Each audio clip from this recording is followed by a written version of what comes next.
Selamat malam kepada kita semua dan selamat datang ke gereja STM Manggatal. Baiklah, sebelum kita memulakan acara puji-pujian kita dan kebaktian kita, mari kita tunduk kepala dan saya akan pimpin kita dalam doa.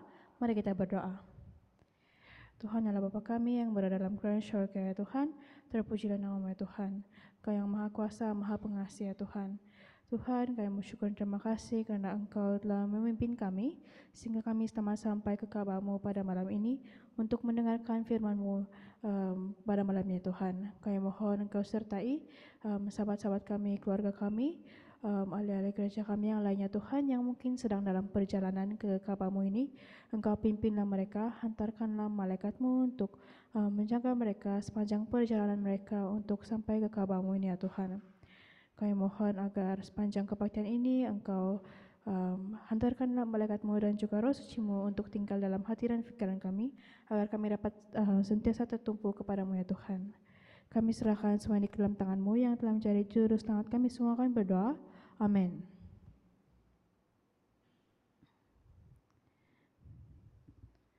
Baiklah, mari kita sama-sama memuji nama Tuhan dan kita ambil lagu dalam LPMI nomor 28, Berilah Padaku Alkitab yang Suci.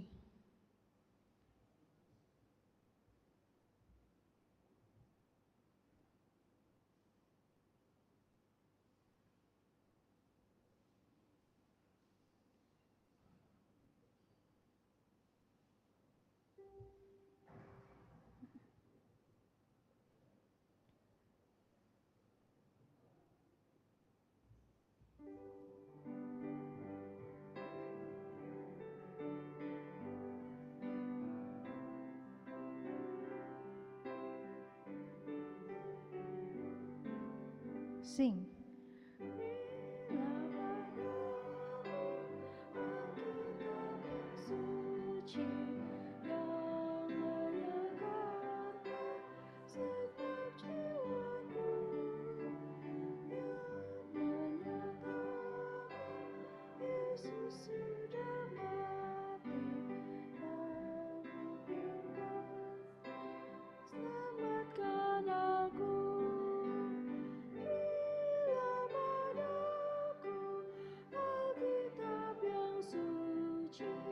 Lampu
Baiklah, untuk lagu seterusnya kita akan memuji lagi nama Tuhan dan kita ambil lagu dalam LPMI nomor 100, nomor 100, Aku Fikirkan Sekarang.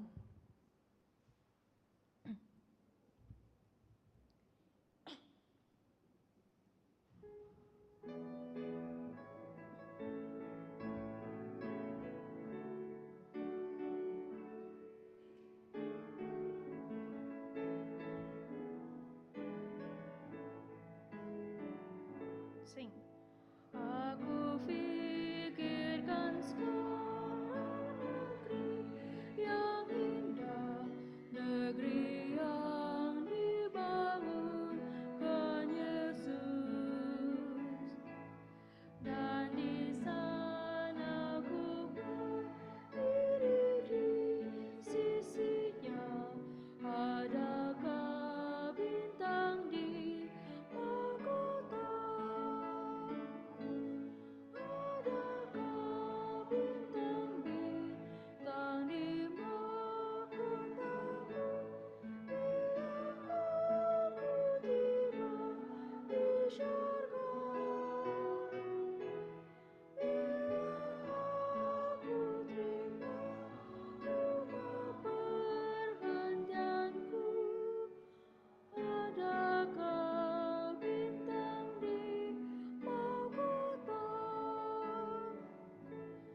Dalam kuasa Tuhan aku mau berdoa dan bekerja menarik jiwa, agar aku terima bintang-bintang mulia yang bercahaya di mahkota. Adakah bintang-bintang di mahkotamu? Bila aku tiba di syurga, bila aku terima rumah pergantianku, adakah bintang di mahkota? Oh, betapa gila bila aku dapat hidup dengan Tuhan di syurga. Lebih banyak kesukaan bila lihat bintang-bintang yang di mahkota. Adakah bintang-bintang di mahkotamu? Bila aku tiba di syurga, bila aku terima rumah pergantianku, adakah bintang di mahkota?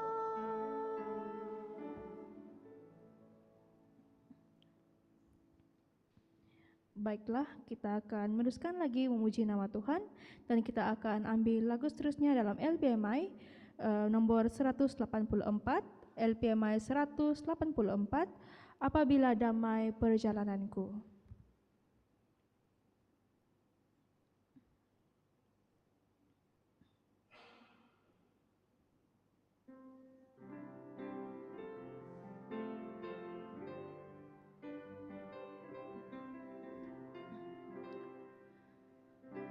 Apabila damai perjalananku,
Selamat malam dan selamat sampai ke tempat ini sekali lagi, bertemu sekali lagi. Malam ketiga kita berada di sini dan nampaknya barangkali ramai lagi teman-teman yang belum sampai ke sini. Masih banyak tempat kosong. Apapun tidak mengapa, masa terus berlalu, kita akan teruskan saja kita punya perjalanan KKR ini. Ya, seperti biasa, mari kita semua kita berdiri dan kita nyanyikan lagu tema kita. Hanya rangkap 1 dan rangkap 2 yang kita nyanyikan. Dan nanti selepas lagu ini akan doa pembuka akan disampaikan oleh Elder Jeffrey. Terima kasih.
Terima kasih Tuhan, karena Engkau telah memimpin kami datang ke gereja ini untuk menikmati firman-Mu yang akan disampaikan oleh pastor daerah kami.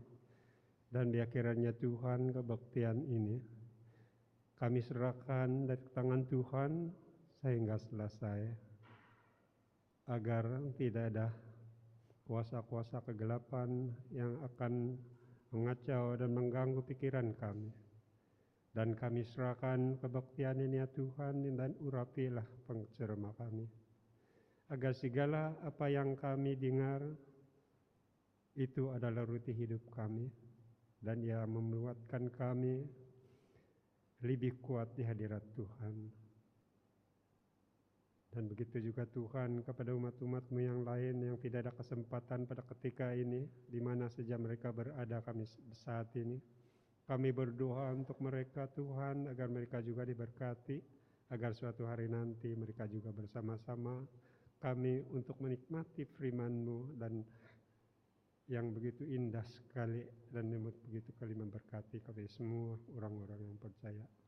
Semua ini Tuhan saya serahkan di dalam nama Tuhan Yesus Juru Selamat kami semua. Amin.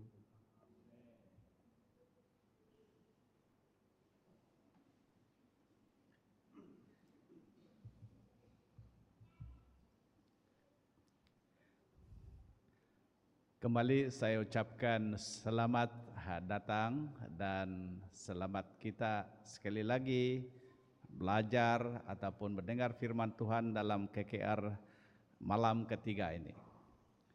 Terima kasih Elder Jeffrey sudah melayangkan doa pembuka tadi, dan malam ini juga kita akan disajikan dengan firman Tuhan oleh Pastor Ronald. Cek. Sebelum itu ada beberapa pengumuman yang harus kita tahu di mana KKR kita bermula sebenarnya pada jam 7.30, yaitu dimulai dengan puji-pujian. Terima kasih kepada Putri yang sudah mengendalikan puji-pujian itu tadi, dan juga Elena. Dan kedua yaitu kelas Alkitab dimulakan tepat pada jam 7. Oh, awal sedikit, lebih awal daripada kehadiran kita. Dan yang ketiga, di mana ada kita dapati di depan pintu besar itu pintu masuk, kita ada 2 box ataupun kotak untuk tujuan persembahan. Persembahan satu untuk dana KKR, untuk membantu kos pengendalian KKR ini, dan satu lagi kotak untuk memasukkan soalan ataupun komen kalau ada, sekiranya ada, supaya kita boleh berbincang ataupun mendengar jawabannya daripada yang seharusnya memberikan jawaban, ya. Oke, yang ketiga, yang seterusnya, kalau sekiranya boleh kita tepat masa. Tapi memang beginilah masa kerja kita ini kan. Kita ini dengan jam yang ada lagi di atas jalan raya yang sekarang ini. Namun yang sangat penting lagi, kita sudah sampai di sini. Amin, pada Tuhan yang memimpin kita ke sini. Dan setiap malam ada jamuan makan rupanya. Tapi kalau tidak datang awal, kelang kabutlah, kasih suap misup tuh sana di sebelah itu. Tadi pun saya tidak sempat. Namun kalau siapa yang datang awal terus daripada kerja, barangkali ada makanan disediakan, namun mungkin ada tipsnya, ada bayaran sedikit lah, ya, sedikit saja. Tapi makanan untuk kelas Alkitab pukul 7 mereka akan diberikan makanan. Jadi pelajar Alkitab jangan risau, bawa anak-anak datang awal sebab ada makanan untuk mereka.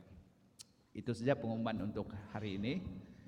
Dan sebelum kita mendengar firman Tuhan yang akan disampaikan oleh Pastor Ronald, saya yakin belia daripada Lebo sudah bersedia untuk menyampaikan lagu istimewa mereka.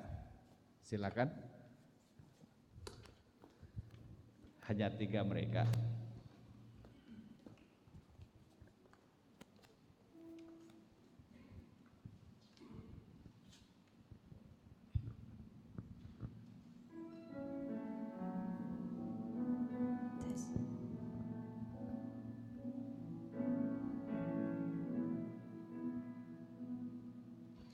Ku jadikan hati ini untuk kediaman-Mu.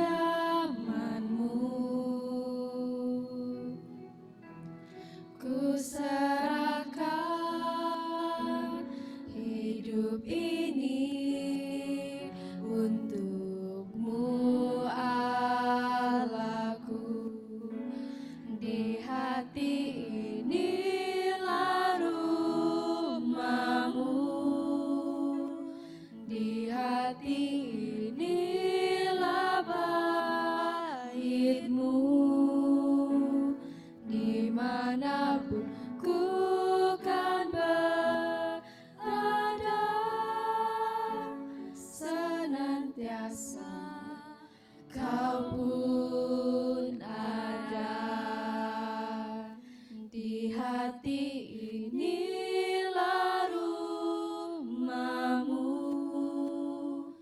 di hati inilah bait-Mu, dimanapun ku kan berada, senantiasa Kau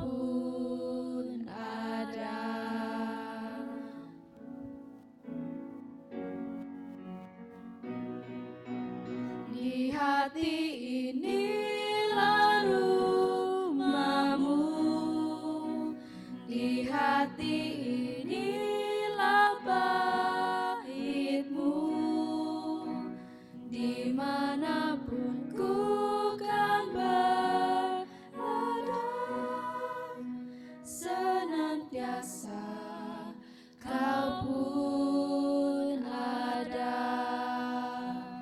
Di hati inilah rumahmu, di hati inilah baitmu, dimanapun ku kan berada, senantiasa kau pun ada, senantiasa kau pun ada.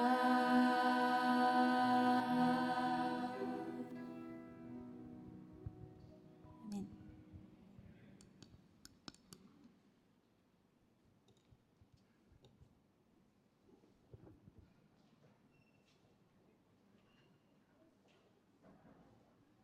Ya, terima kasih belia daripada Lobo, semua semandak.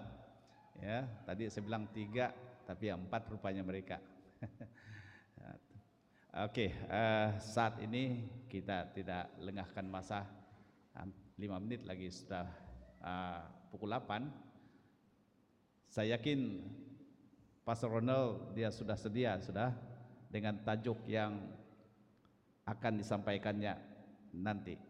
Saya tidak perlu kasih tahu tajuk dia, biar pastor sendiri yang menyatakan tajuknya ini supaya jelas. Terima kasih pastor. Kita persilahkan Pastor Ronald untuk.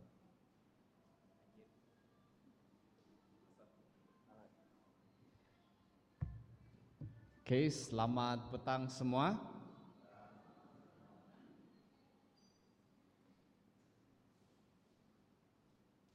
Oke, terima kasih The Sisters sudah menyanyikan lagu istimewa pada malam ini. Saya mohon slide. Oke, jadi bagaimana untuk malam ketiganya? Masih bersemangat? Oh, oke. Macam harapan masih bersemangat ya.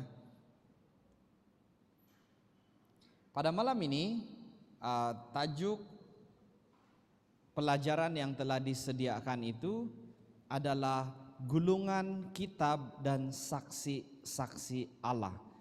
Dan tajuk ini dibawakan daripada buku Wahyu pasal 10 dan juga pasal 11.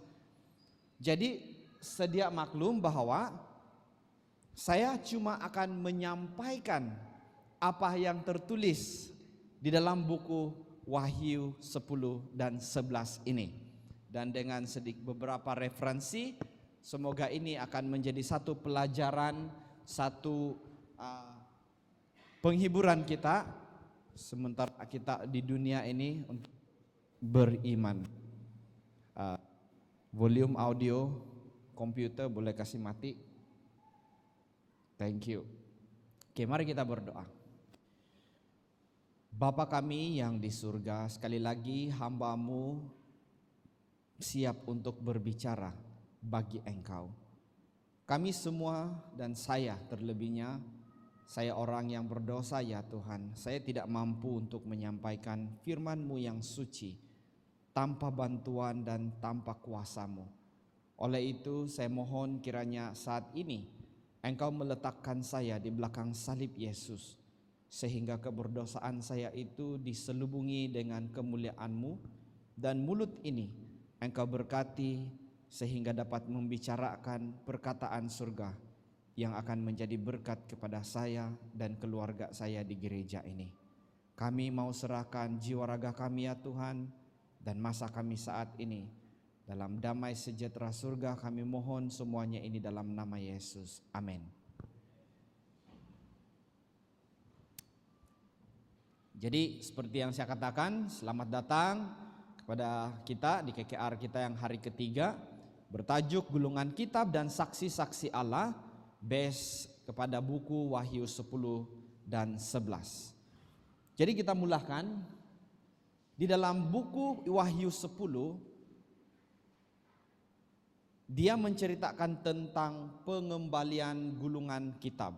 Kalau hari pertama kita sudah belajar tentang gulungan kitab yang telah kena meterai dengan 7 meterai. Jadi pada malam ini pengambilan gulungan kitab dibicarakan sesuai dengan ayat yang kita lihat di screen ini. Dikatakan bahwa kemudian suara yang kudengar, kata Yohanes, dari sorga. Suara itu berbicara kepadanya dan berkata begini, pergilah, ambillah gulungan kitab kecil yang ada dalam tangan malaikat yang berdiri di atas laut dan di atas bumi. Lalu Yohanes pun pergi kepada malaikat itu dan berkata kepadanya, berikanlah kepadaku gulungan kitab kecil itu. Dan dia berkata kepadaku, ambillah dan makanlah gulungan kitab itu, maka akan menjadi manis seperti madu di mulutmu, tetapi engkau memakannya akan merasa pahit dalam perutmu. Siapa pernah makan kertas? Ada yang pernah coba-coba? Saya pernah makan nasi dengan garam. Saya pernah makan runti untuk beberapa ketika, ya kubi kayu. Apalagi ya, mungkin ya pernah juga makan kertas sikit-sikit, main tungkobong kan, si masuk itu. Tetapi rasa kertas memang tidak sedap. Saya percaya di dalam ayat ini apabila dia katakan ambillah dan makanlah gulungan kitab itu, ini bukanlah bersifat literal. Dia merupakan satu simbolik. Dan itulah yang kita akan pelajari pada malam ini, apa maksud daripada ayat ini. Inilah yang Yohanes diperintahkan. Lalu dia mengambil kitab dari malaikat yang dibacakan di sini daripada malaikat yang kuat. Dan ini adalah panggilan untuk kita, dikatakan untuk memahami wahyu Allah yang akan mempengaruhi sejarah dan umat manusia. Wahyu 10:10. Rasa manis di dalam mulut. Lalu Yohanes pun mengambil gulungan kecil itu dari tangan malaikat, memakannya, rasanya manis seperti madu di mulutku. Kalau Bible Commentary sini menyatakan, rujukan Alkitab ini dia mengatakan sedemikian, bahwa ini menggambarkan kebahagiaan dari pesan keselamatan. Kabar baik mengenai keselamatan memberi sukacita kepada umat Allah. Inilah maksudnya itu. Jadi firman Tuhan, kalau kita bacakan bagaimana Tuhan menyatakan dirinya sebagai apa? I am the bread of life. Akulah roti hidup itu. Nah, dan kita tahu bahwa roti ataupun roti hidup itu dia dalam bentuk firman Tuhan yang didengar dan yang dikatakan menjadi makanan rohani kita. Itu sebabnya setiap hari kita harus membaca Alkitab. Karena kalau kita tidak membaca Alkitab, nanti kita lapar. Kan Elena? Nanti kalau agak-agaknya berapa hari kita boleh bertahan tidak makan. Ada yang berani tidak makan 3 hari? Boleh ya? Tidak? Oh, tidak akun 3 hari. Minum air tanpa nasi. Boleh? Oh, Cik Elena kata boleh. Tetapi begitu kita tidak makan selama 3 hari, apa terjadi kepada kita? Kita menjadi lemah fisikalnya. Begitu juga firman Tuhan. Jadi kita harus memberi makan rohani kita melalui firman-Nya. Jadi inilah simboliknya bila Yohanes menerima gulungan kitab itu dan menerimanya, dia merasa manis di mulutnya karena dia mengetahui bahwa Tuhan telah memberikan ataupun Allah telah memberikan janji-janji yang memberikan kita pengharapan tentang keselamatan hidup kekal. Dan banyak janji di dalam Alkitab, itu saya percaya itulah yang menjadi kekuatan kita menghadapi kehidupan di dunia ini. Namun rasa pahit di dalam perut setelah itu, tetapi setelah aku memakannya rasanya pahit dalam perutku. Ini seolah-olah saya boleh tafsirkan seperti ini ya. Begitu kita telah menerima Tuhan melalui firman-Nya, tidak berarti begitu kita dibaptiskan hidup kita menjadi senang lenang. Malahan kita kadang menghadapi banyak cabaran yang lebih mencabar di dalam kehidupan kita. Karena sekarang kalau dahulu kita mungkin suka untuk buat apa saja yang kita suka, sekarang ini karena kita sudah mengenal firman Tuhan, maka kita harus membatasi diri.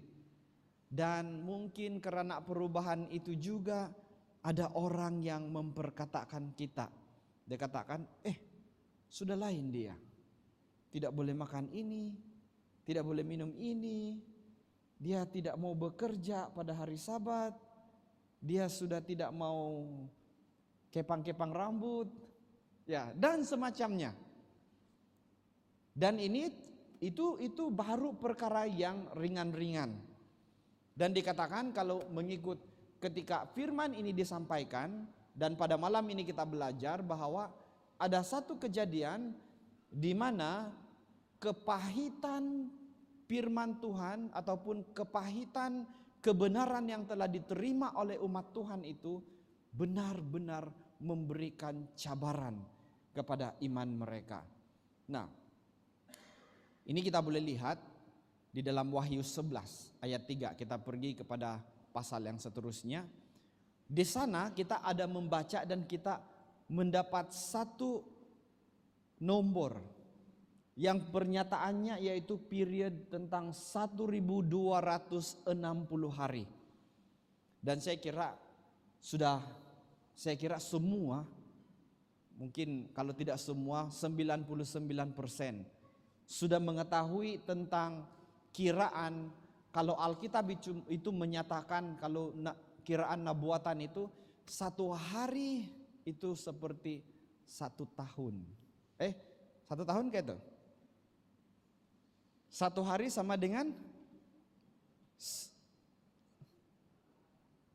satu tahun. Jadi kalau 1260 hari, dia literally sama seperti 1260 tahun. Dan ini dikatakan merujuk, ini saya cuma menyampaikan ya, karena ini adalah sejarah yang sudah berlaku dan kita tidak boleh nafikan. Ini berlaku di mana ada satu tahun di mana dipanggil the Dark Ages, masa kegelapan. Dan ini berlaku bermula daripada tahun 538 Masehi hingga 1798 Masehi. Ini mencakup penganiayaan yang terjadi terhadap pengikut Kristus. Dan ini perlaksanaan daripada kekuasaan gereja Katolik. Dan kalau kita merujuk ini di dalam buku Daniel 7 ayat 25, ini adalah nubuatan di mana berlaku di bahagian kaki, yaitu yang besi itu. Jadi ia yang akan berkata melawan yang maha tinggi, ia akan menyakiti para kudus yang maha tinggi, dan ia akan berusaha mengubah masa dan hukum, dan mereka akan diserahkan dalam tangannya sampai waktu dan waktu 3,5 waktu. Dan itu persamaannya 1260 hari ataupun tahun.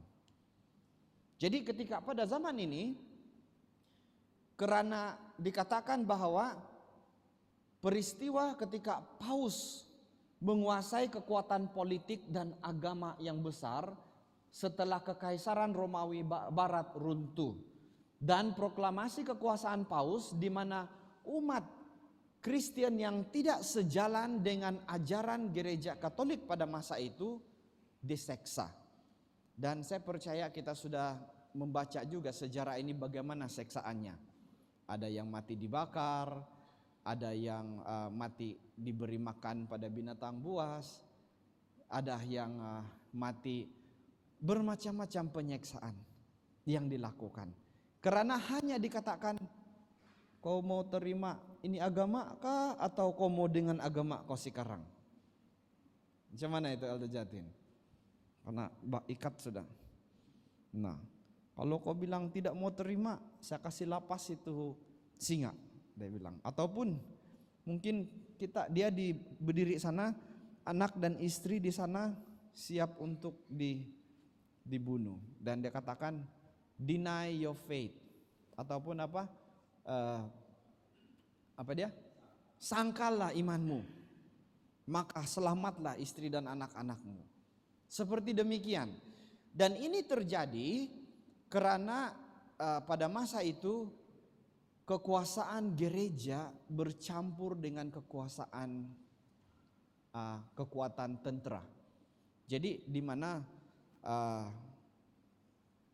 di sanalah mula gereja itu berkuasa karena mendapat mandat lebih berkuasa ataupun dapat memegang kuasa ketenteraan. Jadi kalau dia mau pergi tangkap si sabi, dia boleh cakap, polis tangkap dia karena dia tidak mengikuti hukum ini. Jadi terjadi begitu. Dan sampailah dikatakan reformasi yang dimulai oleh Martin Luther, dia memposting juga kan 95 tesis yang mengkritik gereja, terutamanya penjualan surat pengampunan.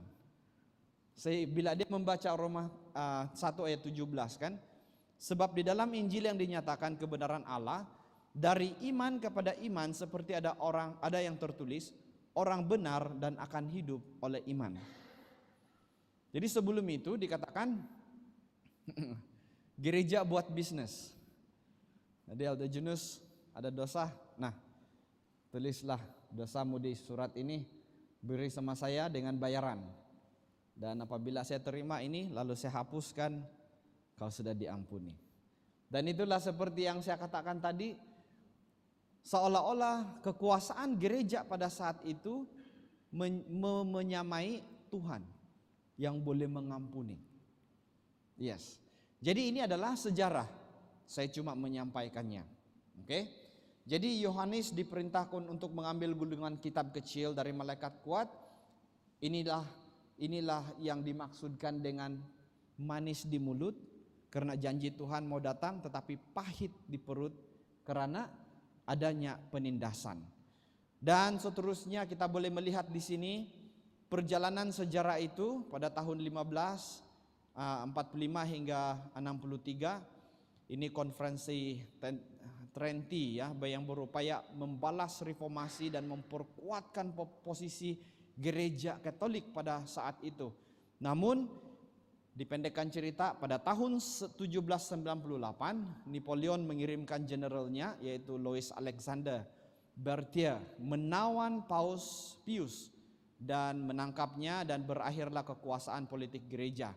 Dan kalau kita merujuk kepada Wahyu 13 ayat 3, ini pernyataan tentang salah satu daripada kepala cedera. Dan itulah yang menunjukkan kekuasaan paus itu cedera untuk seketika. Tetapi kita sudah memahami bahwa satu hari nanti ini akan bangkit lagi. Jadi ada penindasan. Jadi kita yang sudah percaya kepada Tuhan yang kita sembah sekarang ini, ya kita pikir-pikirlah, macam mana ya kalau during penindasan itu bolehkah saya bertahan? Tetapi itu bukan pertanyaan untuk saya jawab. Itu adalah pertanyaan bagi kita masing-masing. Kita jawab dengan doa dan minta kepada Tuhan bagaimana untuk kita bertahan pada saat tersebut. Oke, kabar manis dan pahit ini adalah firman Allah berisi janji dan realita.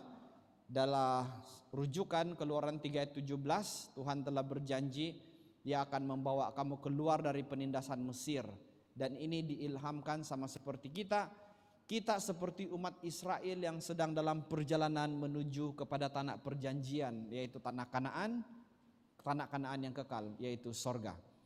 Jadi kesaksian yang menantang, Yohanes diberikan tugas untuk bersaksi kepada semua bangsa. Rujukan Wahyu 10 ayat 11, sini dia katakan, lalu ia berkata kepadaku, engkau harus bersaksi tentang bangsa-bangsa dan rakyat dan bahasa-bahasa dan banyak raja. Dan setiap saksi Kristus seperti kita diharapkan untuk memberitakan kebenaran walaupun dia itu mungkin membawa pahit di dalam perut. Oke? Itulah penyampaiannya. Pengalaman manis dan pahit memahami bahwa perjalanan iman penuh dengan suka dan duka. 2 Korintus 1 ayat 5, karena sama seperti penderitaan Kristus. Kita sudah paham itu, bagaimana Yesus datang ke dunia sebagai seorang yang begitu mengasihi, begitu baik, seorang yang begitu pengasih, tetapi akhirnya tidak tahu, kan? Itulah terjadinya satu penderitaan yang dialaminya. Dan kita telah memahami bahwa penderitaan itu adalah ditanggungnya karena dosa kita. Dan oleh itu, demikian pula penghiburan yang kita terima oleh Kristus. Kalau Yesus boleh menghadapi itu dan kita telah melihat kematian dan kebangkitannya, seharusnya kita telah memahami bahwa kalau kita mati pun dalam iman kita tidak takut. Karena kita tahu kita juga boleh dibangkitkan bersama Yesus yang mati dan dibangkitkan. Oke, kabar pahit dan manis sekali lagi di dalam sejarah gereja, penganiayaan selama 1260 tahun memberikan, seharusnya ya, dia memberikan pelajaran kepada kita tentang pentingnya tetap berpegang pada kebenaran di tengah penindasan.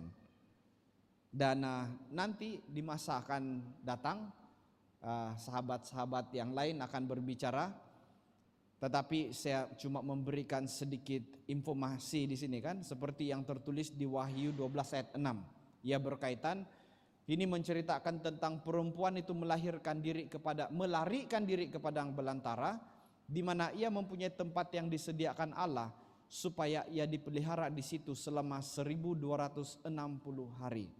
Dan itulah yang terjadi kepada umat-umat Tuhan pada the dark ages, which is dorang lari ke pergunungan di mana sahaja untuk menyelamatkan diri. Tetapi itu juga berkatnya. Ketika mereka itu berkumpul satu tempat, tidak kerja, in the comfort zone.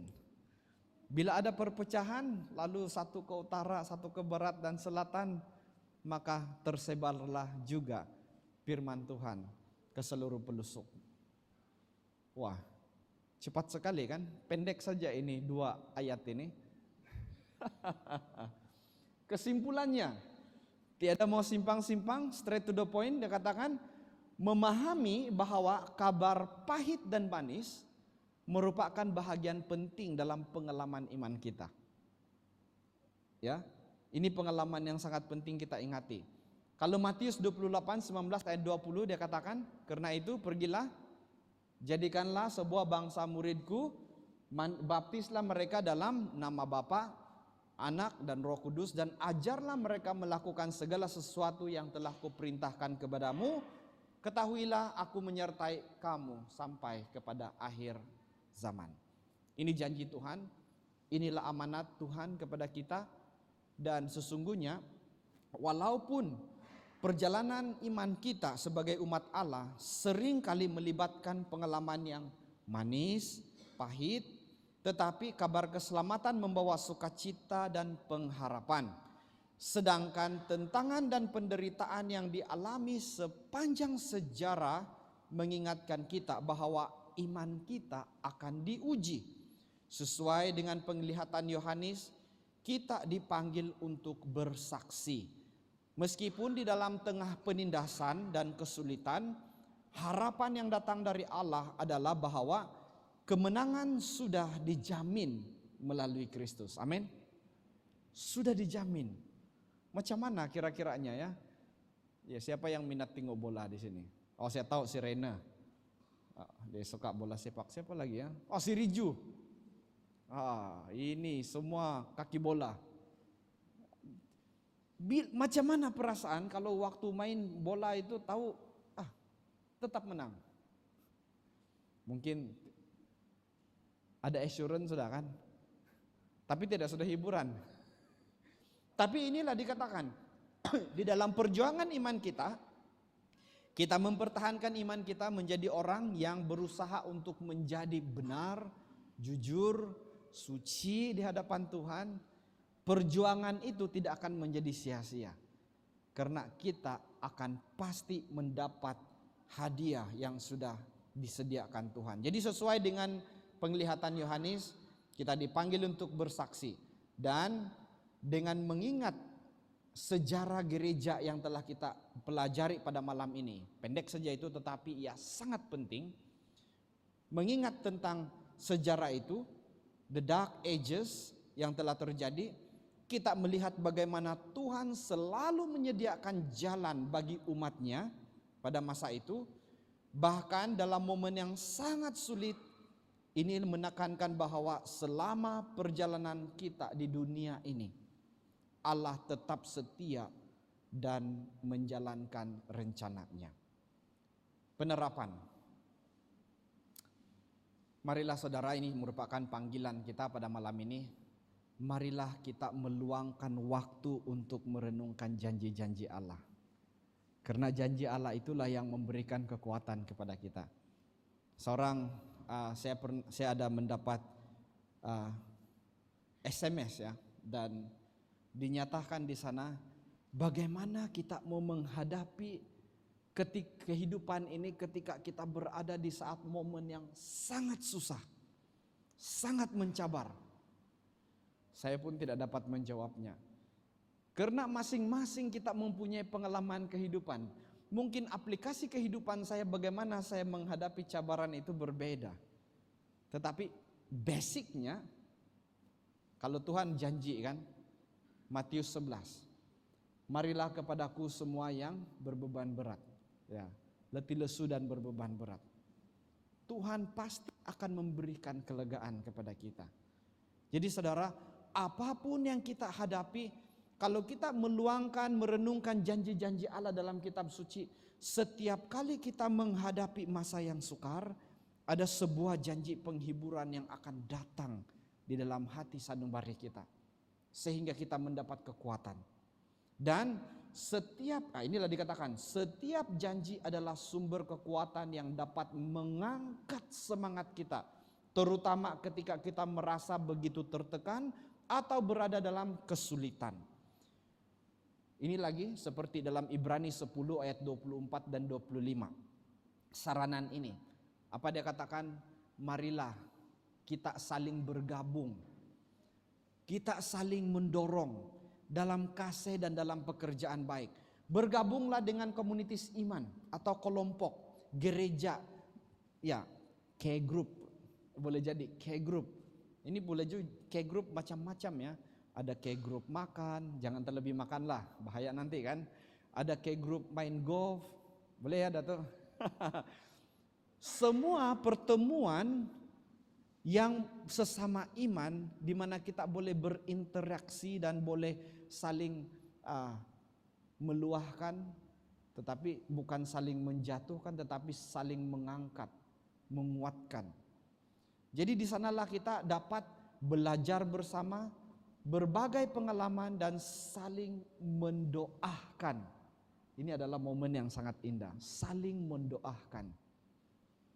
Hal ini dapat memperkuatkan iman dan ikatan antara kita sesama manusia sebagai satu tubuh di dalam Kristus.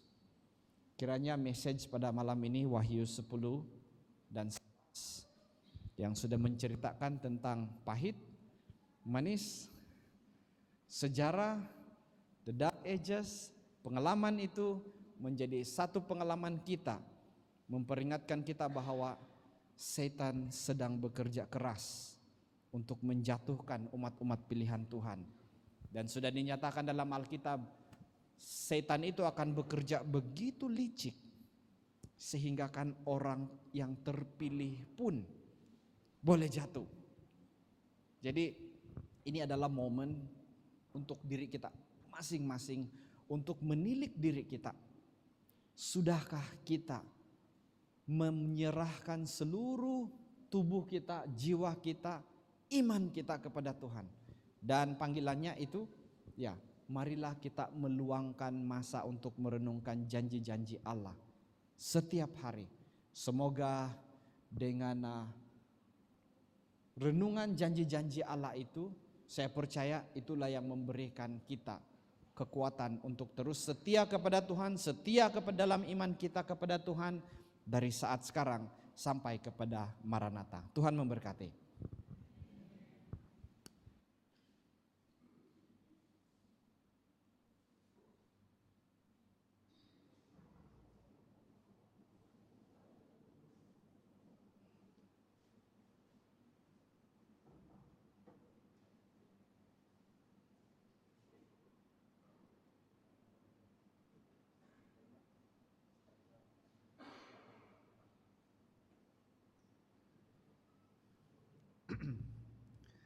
Dalam rekod hanya 25 menit kita bersama dengan firman Tuhan yang disampaikan oleh pastor kita. Jadi mungkin ada homeworknya barangkali kan. Kalau yang penting-penting itu kita keluar lagi, kita cari lagi apa maksud yang sebenar, seperti mana ayat-ayat yang diberikan kepada kita sebentar tadi. Kalau ada pertanyaan di mana tidak semua dapat kita pahami benda-benda yang ringkas seperti ini, mohon sekiranya ada pertanyaan, sila masukkan pertanyaan Anda di kotak yang ada di ruangan luar pintu masuk utama. Dan setakat ini belum ada. Jadi mungkin semua paham ya. Ataupun mungkin tidak paham, antara dua kan, antara paham dan tidak paham tuh kalau tidak soalan. Jadi kiranya jangan malu-malu, inilah peluang kita. Jangan sampai kita mengabarkan firman Tuhan tapi kita tidak paham apa yang kita kabarkan. Jadi besok malam kita seperti biasa kita akan mulai KKR ini pada tepat pukul 7.30, dan besok firman Tuhan akan diberikan oleh Pastor Bernard kalau tidak salah.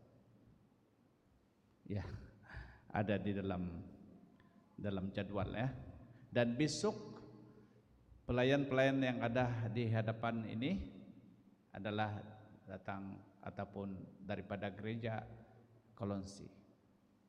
Ya. Dan harapnya kita juga boleh memberi kerjasama kepada pelayan-pelayan yang ada di depan ini dengan memberikan respon kehadiran kita yang tepat agar suasana puji-pujian itu dapat kita mulakan dengan lebih baik. Oke, terima kasih. Itu saja pengumumannya untuk besok. Sekarang nih kita ambil lagu tema, kita nyanyi rangkap ketiga dan keempat. Mari kita semua berdiri, dan selepas ini dipimpin doa oleh Pastor Rondo.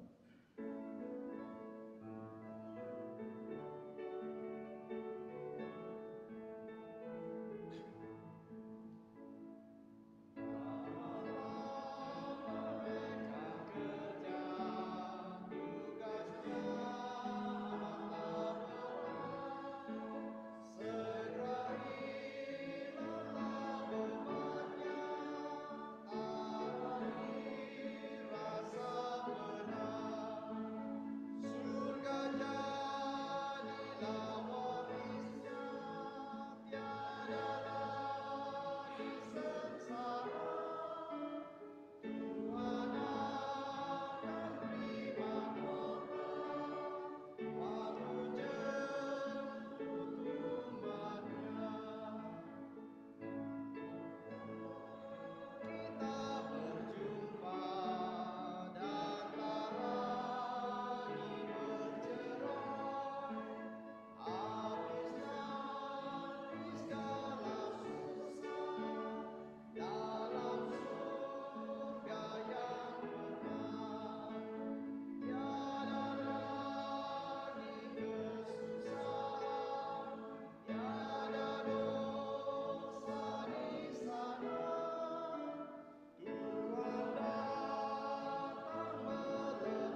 berdoa.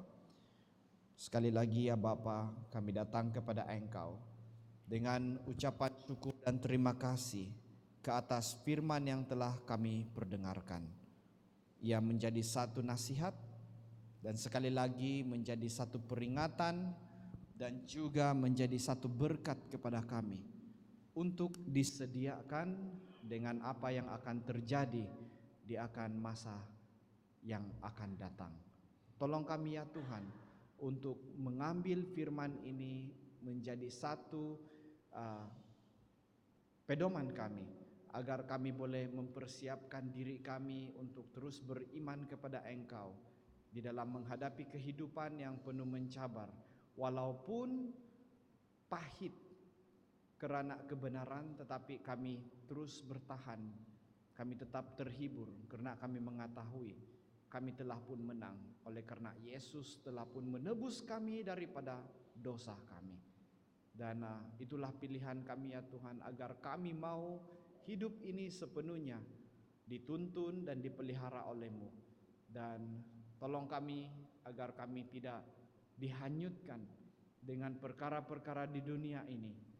Dan tolong kami untuk sentiasa mengingat bahwa destinasi kami bukanlah di dunia ini. Destinasi kami yang mutlak adalah surga, tempat yang sempurna Engkau telah sediakan buat setiap satu kami. Tuhan, pulanglah bersama kami dengan malaikat-Mu, dan kiranya kami mempunyai damai sejahtera surga saat ini, mengetahui bahwa Engkau Allah yang mengasihi kami. Dan dengan perasaan ini kami mempunyai kerinduan yang mendalam untuk terus mendekati Engkau, menyelami akan kasih Engkau setiap hari melalui renungan firman-Mu. Dan dengan itu ya Tuhan, dengan kerinduan itu kami juga dimampukan untuk menjadi saksi-saksi-Mu di luar sana. Dan terima kasih Tuhan, karena Engkau sudah mendengar kami pada malam ini, Kau sudah menerima kami, dan kami akan pulang dan menjadi berkat yang indah kepada keluarga kami juga. Terima kasih Tuhan, terima kasih. Engkau sudah menerima dan mendengar doa ini. Di dalam nama Yesus saya sudah berdoa. Amin.